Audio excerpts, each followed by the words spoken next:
passando por aqui para compartilhar com vocês mais um pouquinho das nossas curiosidades natalinas.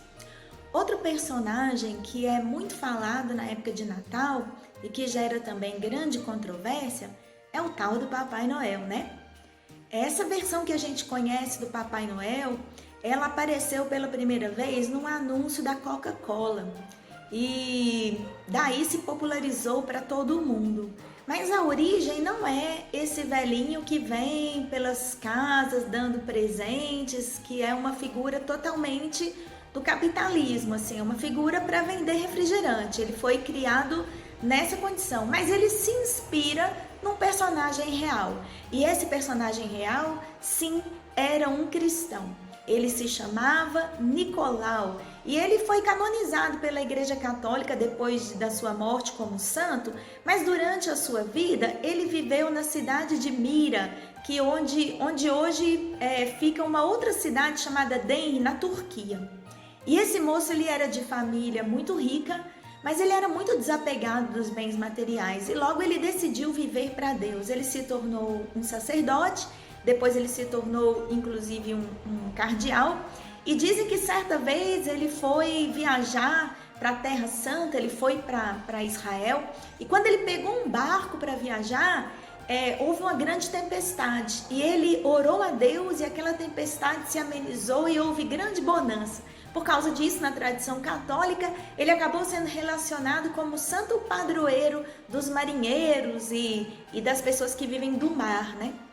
E ele, durante toda a sua vida, sempre ajudou muito as pessoas pobres. E uma vez, da onde vem a lenda da chaminé, uma vez ele soube que havia um pai, um pai comerciante, que havia se endividado tanto que as suas filhas iam ser entregues para a prostituição. E ele ficou tão horrorizado com isso, que ele pegou um dinheiro, algumas moedas de ouro, colocou numa bolsinha e arremessou pela chaminé daquela casa. E assim, então, iniciou-se essa tradição, depois da sua morte, de se contar muito como ele ajudava, como quando um dinheirinho aparecia escondido em algum lugar, era porque ele tinha deixado. Isso se popularizou durante toda a sua vida e consolidou-se essa história depois da sua morte.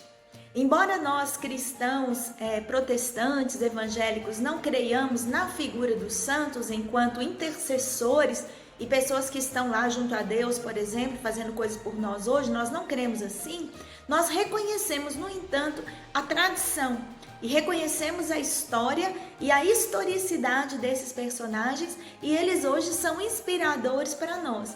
É uma pena que algumas coisas que surgiram no ambiente da fé, como é o caso do Papai Noel, acabou sendo corrompido e deturpado por esse capitalismo e por essa visão aí de presentes, de compra e venda, de comércio que a gente às vezes vê no Natal.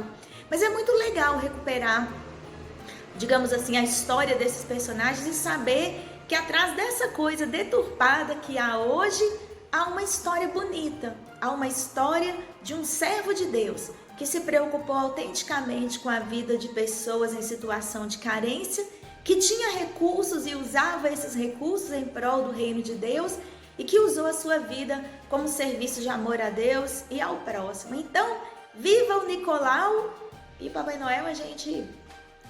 de maneira que não há assim um problema muito grande, não se trata de um paganismo quando a gente usa a figura dele ou enfeita a nossa casa com algum Papai Noel. Como eu já disse no vídeo anterior, se não é uma coisa essencial de salvação, não precisa ser tomado como regra de vida, mas também não é preciso condenar e jogar pedra nas pessoas que gostam dessas figuras natalinas. É só compreender o lugar dessas coisas na nossa vida.